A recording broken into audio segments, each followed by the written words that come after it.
Hello everyone, मेरा नाम है आशीष और आज की इस वीडियो में हम पढ़ने वाले हैं वास्तविक संख्या के बारे में, यानी रियल नंबर के बारे में।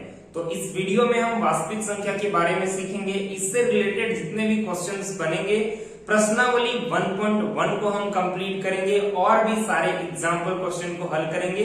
तो चीजों को आराम से समझने की कोशिश करेंगे। तो फिर कॉपी और पेन निकाल लो और फिर नोट्स बनाना शुरू करो।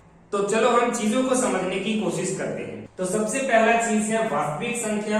वास्तविक संख्या क्या होता है? वास्तविक संख्या में दो चीज इंक्लूड होता है, एक होता है परिमेय और दूसरा होता है अपरिमेय। क्या क्या होता है वास्तविक संख्या, यानी कि इसको बोलते हैं रियल नंबर। क्या बोलते हैं? Real number. और ये जो वास्तविक संख्या है इसका दो टाइप होता है। कितना टाइप होता है? दो टाइप होता है। एक जो होता है बोलते हैं उसको परिमेय संख्या और दूसरा जो होता है उसको बोलते हैं अपरिमेय संख्या। क्या बोलते हैं? अपरिमेय संख्या। अब ये देखो, परिमेय संख्या को इंग्लिश में बोलते हैं रेशनल नंबर और फिर इसको बोलते हैं अपरिमेय संख्या को बोलते हैं इररेशनल नंबर। Irrational number. अब समझो, देखो परिमेय संख्या किसको बोलते हैं? परिमेय संख्या वह संख्या होता है जिसको हम p बटा q के रूप में लिख सकते हैं, जहां पर p बराबर 0 हो सकता है और q बराबर जो 0 है वो नहीं होगा। और ये जो अपरिमेय संख्या होता है इसको हम p बटा q के रूप में नहीं लिख सकते हैं। अब देखो, परिमेय संख्या कब आता है? इसको p बटा q के रूप में लिख सकते हैं। देखो, अगर मान के चलो वास्तविक संख्या पूछे तो वास्तविक संख्या किसको बोलते हैं? वह संख्या जिसमें परिमेय और अपरिमेय संख्या दोनों सम्मिलित हो उसको बोलते हैं वास्तविक संख्या। अब देखो, इसका एग्जांपल हम लेते हैं। क्या होगा? जैसे 0 बोले कि p बराबर 0 रह सकता है। ऊपर वाले को अंश बोलते हैं, नीचे वाले को हर बोलते हैं। तो 0 भी हो सकता है, 1/2 हो गया, 3/4 हो गया। ये सब क्या है? परिमेय संख्या है। अच्छा, इसमें एक चीज और आता है, अंडर रूट का वह मान जिसका निश्चित वैल्यू निकलता है उसको हम बोलते हैं परिमेय संख्या। जैसे अंडर रूट 25 है तो बताओ 25 का जो अंडर रूट का मान आएगा वो कितना निकल के आएगा? 5। और 5 भी क्या है? एक परिमेय संख्या। अपरिमेय संख्या क्या होता है? अपरिमेय संख्या जैसे इसका एग्जांपल देखते हैं, जिसका वह वैल्यू जिसका कोई निश्चित मान ना निकले। जैसे अंडर रूट 2 है तो इसका जो मान निकालेंगे तो ये लिमिट में नहीं आएगा। मतलब इसका जो अगर हम दशमलव प्रसार करेंगे तो वो अशांत होगा। जैसे अगर हम इसका देखेंगे तो 1.414 आता है, ऐसे ही आगे आते ही जाएगा। और एग्जाम्पल के लिए अंडर रूट 3 हो गया, पाई हो गया, इसको क्या बोलते हैं? अपरिमेय संख्या। अच्छा देखो, पाई का मान होता है 22/7। अगर क्वेश्चन में बोले 22/7 दे तो 22/7 को हम परिमेय में रखेंगे, न कि अपरिमेय में। अगर पाई दे तो उसको हम बोलेंगे अपरिमेय संख्या। तो ये था वास्तविक संख्या के बारे में। अब देखो, इस चैप्टर में और जो इंपॉर्टेंट हो सकते हैं उनको समझने की कोशिश करते हैं। अब देखो, अगला चीज जो है सो अगला चीज समझना एक एक करके। अगला जो होता है वो होता है, जैसे मान के चलो भाज्य संख्या। क्या है? भाज्य संख्या। भाज्य संख्या किसको बोलते हैं? भाज्य संख्या इसको इंग्लिश में क्या बोलते हैं? भाज्य संख्या को बोलते हैं कॉम्पोजिट नंबर। कॉम्पोजिट नंबर बोलते हैं।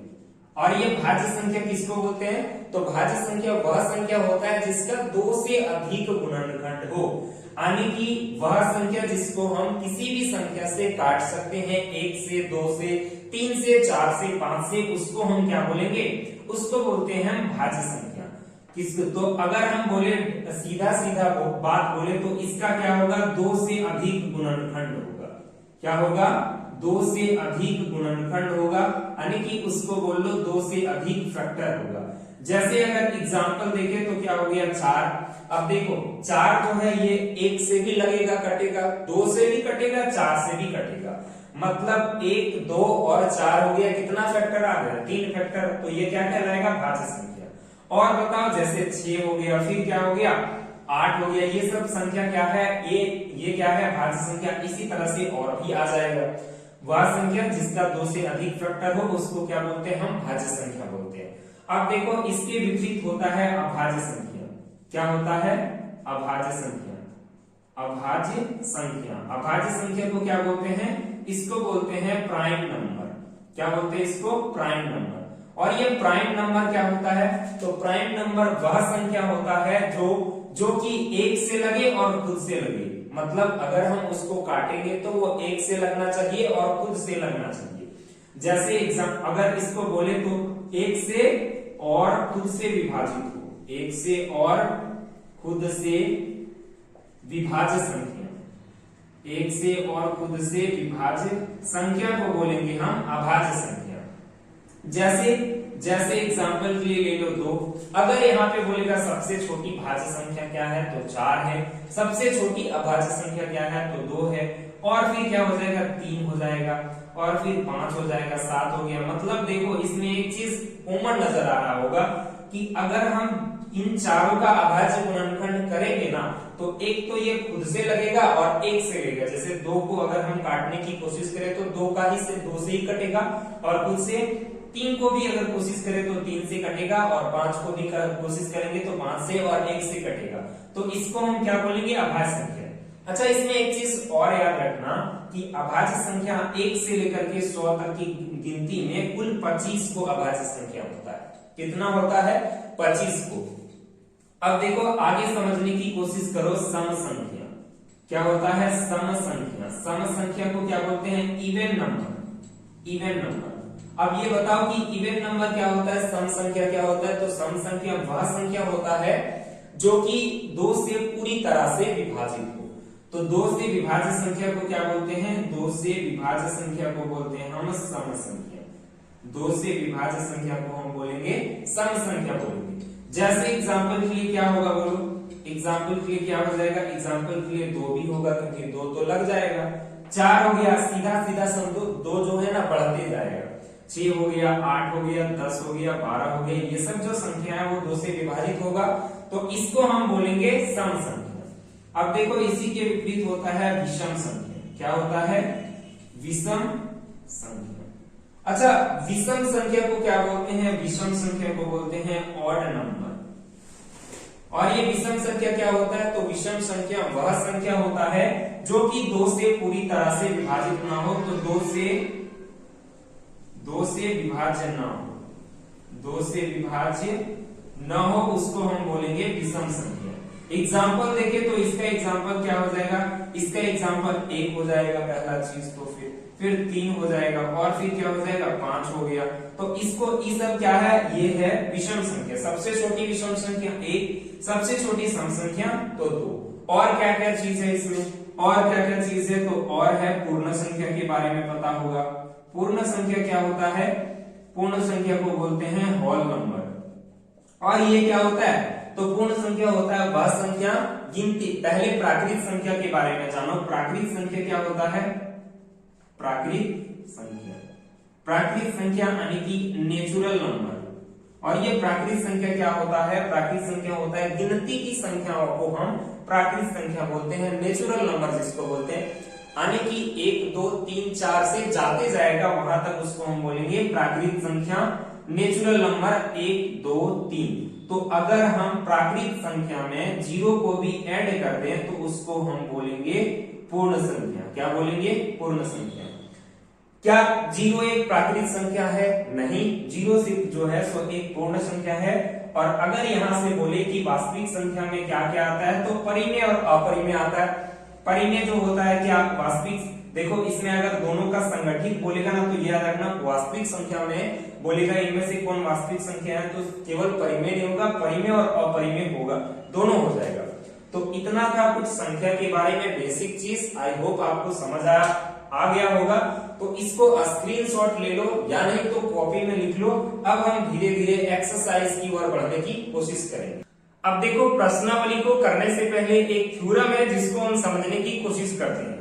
वो थ्योरम क्या है? वो थ्योरम है यूक्लिड विभाजन प्रेमिका। यूक्लिड, इसको बोलते हैं यूक्लिड विभाजन प्रेमिका।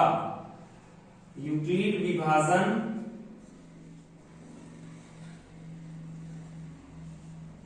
प्रेमिका। अब देखो ये जो थ्योरम है, ये जो परिमेय है, ये जो प्रमेय है, इनको हम समझने की कोशिश करेंगे। ये कुछ नहीं होता है आपको पता होगा एक चीज, जब भी हम भागा देते थे उसको चेक करने के लिए एक चीज का हम उपयोग करते थे। मतलब जैसे एग्जांपल लेते हैं, जैसे 6 भागा अगर हम 18 को करेंगे, 6 भागा 18 को करेंगे तो ये 6 दिया कितना हो जाएगा, 18 हो जाएगा, और फिर शेषफल क्या बच जाएगा, 0 बच जाएगा। यहाँ पे आपको पता होगा क्या क्या चीज किसको बोलते हैं, जिसको हम भागा देते हैं उसको हम बोलते हैं भाज्य। क्या बोलते हैं, भाज्य। जिससे भागा लगाते हैं उसको बोलते हैं हम भाजक। और आगे जो ये जो आता है इधर जितना बार में लगाएं उसको हम बोलते हैं भागफल, और अंतिम में जो बचता है उसको क्या बोलते हैं, शेषफल बोलते हैं। तो आपको याद होगा कि हम भागा को चेक करने के लिए एक फॉर्मूला का यूज करते थे।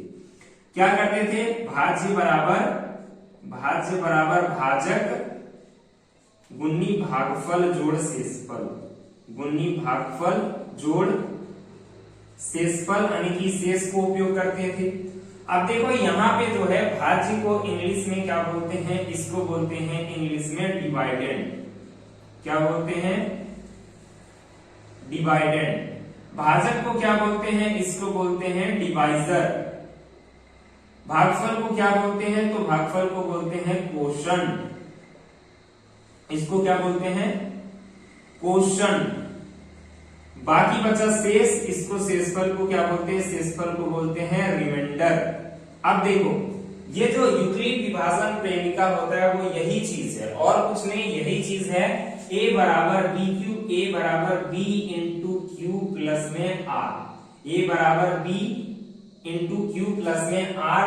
ये जो है यही कहता है यूक्लिड विभाजन प्रेमिका। तो ये बराबर बी क्यू प्लस r क्या है, तो ये है यूक्लिड विभाजन प्रेमिका। और ये जो इसमें जो है a क्या है, तो ये है डिवाइडेंट यानी कि भाज्य है। b क्या है, तो b है डिवाइजर, भाजक है। q क्या है, तो q है भागफल, कोशंट है। शेष रिमाइंडर क्या है, तो रिमाइंडर r है। तो इसको याद रखने की कोशिश करना। अब देखो इसमें हम कुछ चीज को और समझने की कोशिश करते हैं ताकि अच्छा से समझ में आ जाए।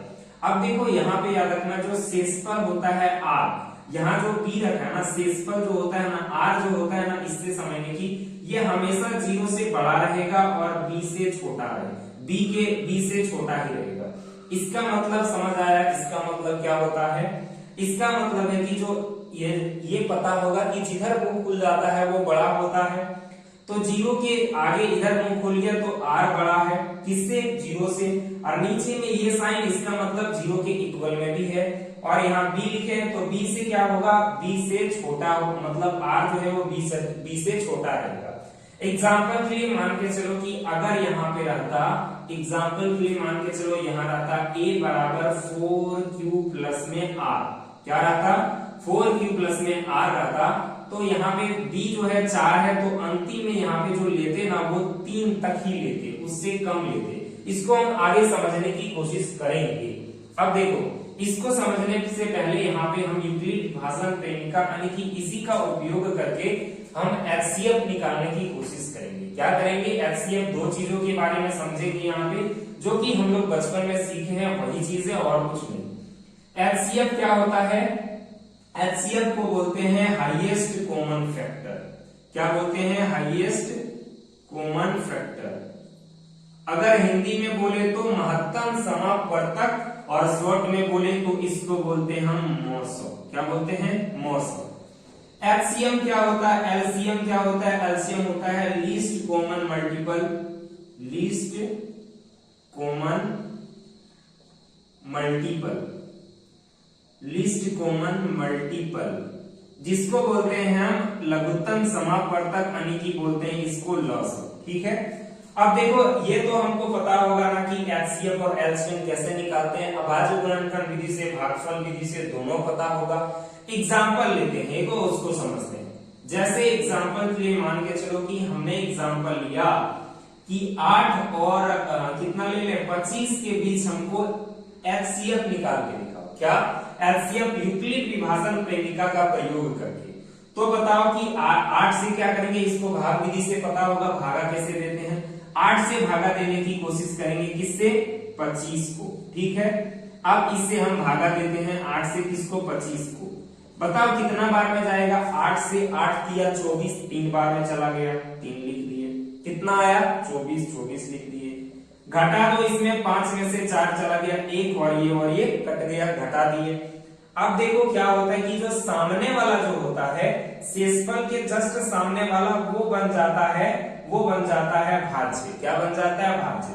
तो इसको अभी हम यहां उतार देंगे, तो 1 से लगाएंगे, कितना बार में, 8 बार में लगा, तो किससे कटा, 1 से। किससे कटा, 1 से कटा, तो एचसीएफ हमारा क्या आ जाएगा, एचसीएफ हमारा 1 आ जाएगा।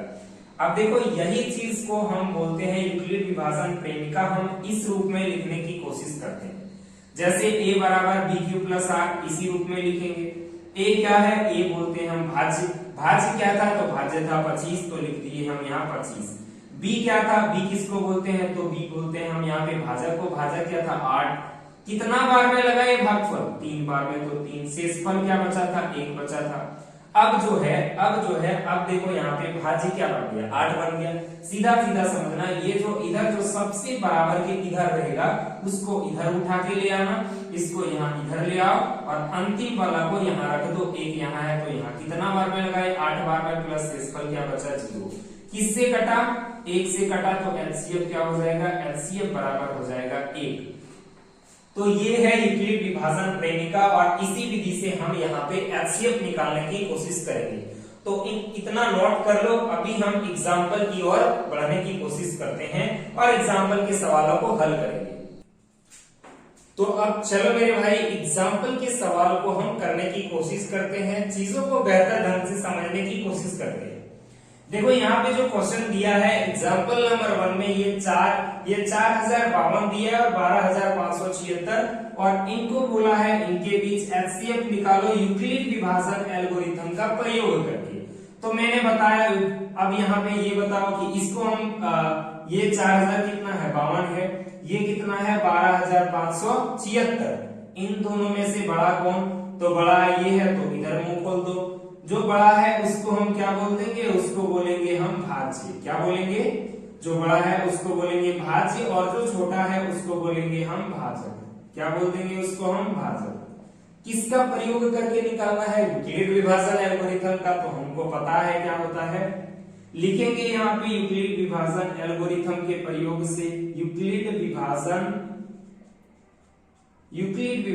एल्गोरिथम के प्रयोग से, एल्गोरिथम के प्रयोग से, या फिर यूक्लिड विभाजन एल्गोरिथम से लिखते हैं। क्या होता है, a बराबर B Q plus R, a बराबर बी क्यू प्लस आर होता है। तो हम क्या करते हैं कि a भाज्य को लिखते हैं, यहाँ को इसको लिखेंगे हम 12576 बराबर कितना होगा, 4052 होगा। इसको हम कितना बार में लगाएंगे, तो इसको हम क्या करते हैं कि पहले भाग विधि से समझने की कोशिश करते हैं, समझते हैं। जैसे देखो 4000, इससे इसको भागा देंगे, 4052 को भागा देंगे किससे, 12576 को। ये देखो इससे जो है वो 3 डबल नहीं लग रहा है, 4 है यहाँ 12 है, तो 3 बार में जाएगा।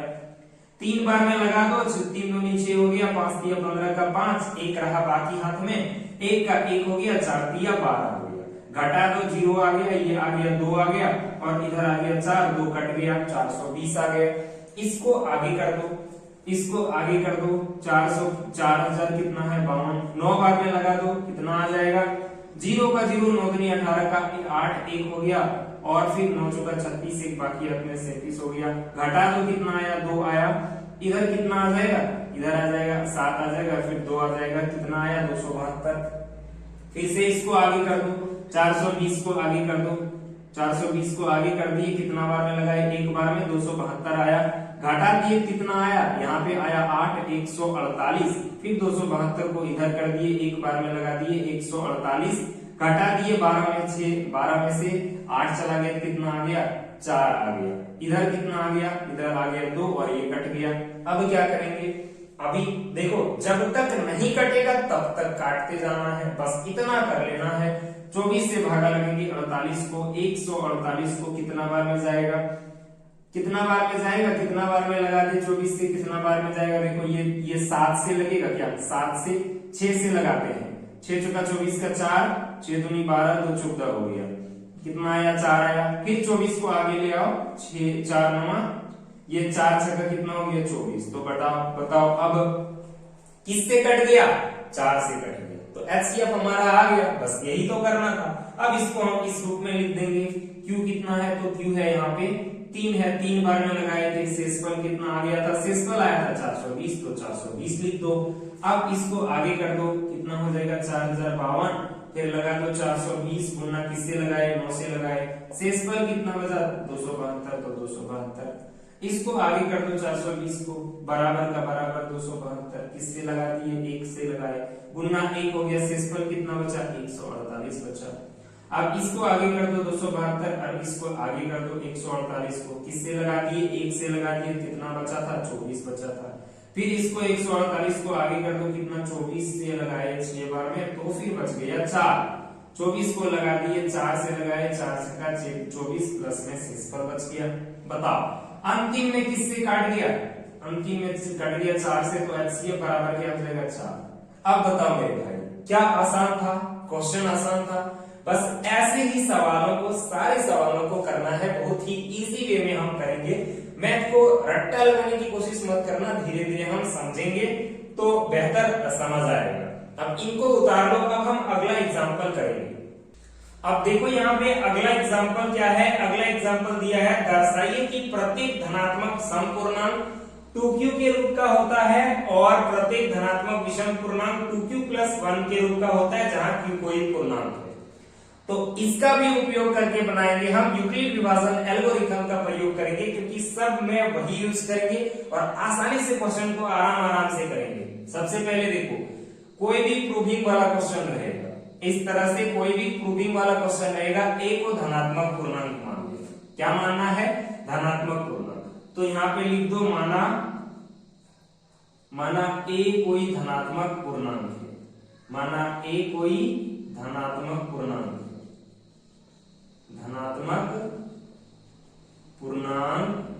है। अब क्या करना है, हमको पता है यूक्लिड विभाजन। अच्छा एक चीज और लिख दो, यहाँ पे देखो 2q + 1 है, देखो bq + r, b कितना दिया है 2 दिया है, तो लिख देते हैं जहां b बराबर क्या है, जहां b बराबर 2 है। अब हम करेंगे यूक्लिड विभाजन का प्रयोग। a बराबर क्या होता है bq + r, हमको पता है चूंकि a बराबर bq + r, और इसमें एक कंडीशन हमको पता है कि जो r है वो 0 से क्या होता है, r जो है वो 0 से, इधर हम नीचे में लिख देंगे कि चूंकि जो r 0 से जो है वो बड़ा होगा r और बराबर भी होगा और b से छोटा होगा। अब इसको हम लिखते हैं, देखो ध्यान से, b का मान अधिकतम कितना है 2 है, तो इससे कम ही रखने की कोशिश करेंगे। पहले हम a शून्य निकालते हैं, bq है, b कितना है 2 है, q का q लिख दिए, r का मान कितना रखेंगे 0 रख देंगे। नहीं भी रखेंगे तो कोई दिक्कत है क्या, नहीं कोई दिक्कत नहीं, इसको हटा देंगे, बात तो एक ही है। a1 निकालो, a1 बराबर क्या हो जाएगा, a1 बराबर 2q हो जाएगा, प्लस में r कितना हो जाएगा 1 हो जाएगा। अधिकतम कितना था 2 था, उससे कम लेना था, कितना लिए 1 तक लिए, बस बात बन गया। अब लिख दो, ये हमको पता है जो 2 होता है वो एक सम संख्या होता है, 2q क्या होता है एक विषम संख्या होता है, बस अब लिख दो यहाँ पे क्या है सम पूर्णांक के रूप में। बस इसी चीज को नीचे में लिख देना कि अतः प्रत्येक धनात्मक समपूर्णांक 2q के रूप का होता है तथा प्रत्येक धनात्मक विषम पूर्णांक 2q + 1 के रूप का होता है जहां q कोई पूर्णांक है। बस यही चीज लिखना है, लिखो अतः प्रत्येक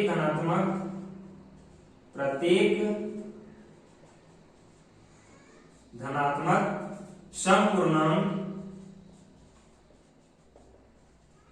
अच्छा इससे पहले अगर एक चीज को और हम लिखना चाहेंगे तो फिर इसी चीज को नीचे में लिख देना, हम इधर लिख देते हैं, लिखना कि यहाँ जो है, यहाँ 2q जो है सो एक सम संख्या है, एक सम पूर्णांक बोला है तो पूर्णांक ही लिख देते हैं, सम पूर्णांक है, तथा 2q + 1 एक विषम पूर्णांक है, एक विषम पूर्णांक है। तो ये भी लिख देना बेहतर रहेगा। अब इसको लिखेंगे प्रत्येक धनात्मक समपूर्णांक 2q के रूप का, 2q के रूप का होता है तथा प्रत्येक धनात्मक विषम पूर्णांक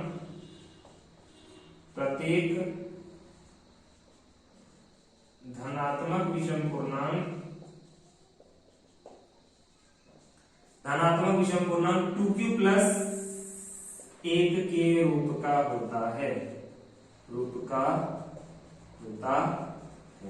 चलो, तो इस तरह से क्वेश्चन को सॉल्व करना। क्या क्वेश्चन हार्ड था? क्या नहीं था।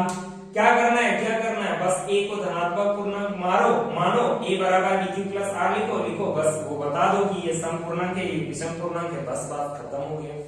तो इस तरह से क्वेश्चन आपसे बन जाना चाहिए। अब देखो लगे हाथ क्या करते हैं कि उदाहरण 3 को भी हम कर लेते हैं, क्योंकि वो जो क्वेश्चन है इसी तरह से है, इसको हम लिखेंगे नहीं, क्वेश्चन को डायरेक्ट समझने की कोशिश करना, थ्योरी वगैरह जो है वो खुद लिखने की कोशिश करना। ठीक है, तो हम बता देते हैं क्या क्या करना है एग्जाम्पल 3 को। तो इसको एक बार नोट कर लेना, उतार लेना। अब देखो एग्जाम्पल 3 की ओर हम आगे की ओर बढ़ते हैं।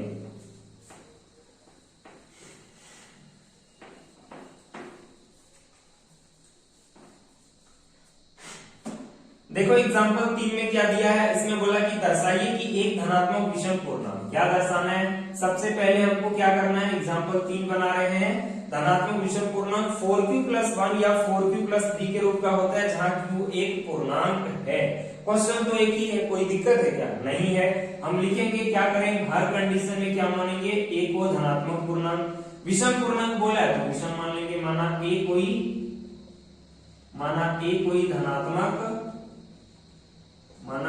धनात्मक विषम पूर्णांक है, a कोई धनात्मक विषम